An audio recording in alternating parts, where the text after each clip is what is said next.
അൻവറെ അനുനയിപ്പിക്കാത്തതിൽ കോൺഗ്രസിനെതിരെ ലീഗിന് അതൃപ്തി. Associate അംഗമാക്കുന്നത് വൈകിപ്പിച്ചത് സതീശനെന്ന് league യോഗത്തിൽ വിമർശനം. അൻവറിന് മുന്നിൽ വാതിലടച്ചത് UDFന്റെ കൂട്ടായ തീരുമാനമെന്ന് അടൂർ പ്രകാശ്. ഒരു അടഞ്ഞ അധ്യായമായി മാറിയിരിക്കുന്നു.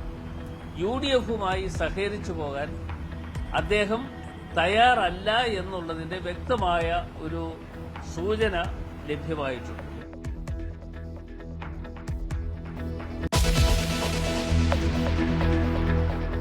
നിലമ്പൂരിൽ രാഷ്ട്രീയ വഞ്ചന ചർച്ചയാക്കി CPM.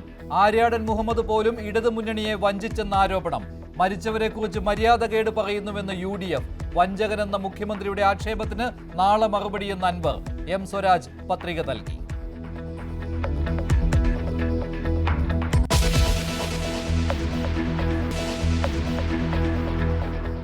അണ്ണാ സർവകലാശാല ക്യാമ്പസിൽ വിദ്യാർത്ഥിനിയെ പീഡിപ്പിച്ച പ്രതിക്ക് ജീവപര്യന്തം. ജ്ഞാനശേഖരൻ 30 വർഷം ജയിൽ ശിക്ഷ അനുഭവിക്കണമെന്ന് കോടതി. എഞ്ചിനീയറിംഗ് വിദ്യാർത്ഥിനിയെ പ്രതി പീഡിപ്പിച്ച ദൃശ്യങ്ങൾ പകർത്തിയത് കഴിഞ്ഞ ഡിസംബർ 23-ന്.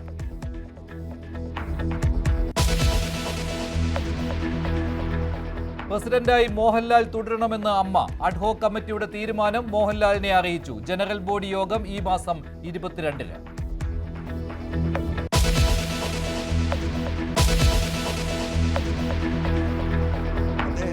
മരണം അദ്ദേഹം ഹൃദയം പൊട്ടി മരിച്ചതാണ്. അതിന് കാരണക്കാരൻ ഇദ്ദേഹം കൊടുത്ത അങ്ങേയറ്റത്തെ പ്രഷറാണ് എന്ന് വിശ്വസിക്കുന്ന ഭാര്യയും മക്കളും അച്ഛനും അമ്മയുള്ള വീടാണത്.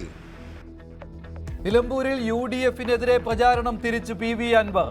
VV പ്രകാശ് മരിച്ചത് ഷൗക്കത്തിന്റെ സമ്മർദ്ദം കാരണം. ഹൃദയം പൊട്ടിയെന്ന ആരോപണം. സതീശനെതിരെ വിമർശനം തുടരുന്നു. ജനകീയ പ്രതിപക്ഷ പ്രതിരോധ മുന്നണി രൂപീകരിച്ച് നാമനിർദ്ദേശ പത്രിക നൽകുന്നു.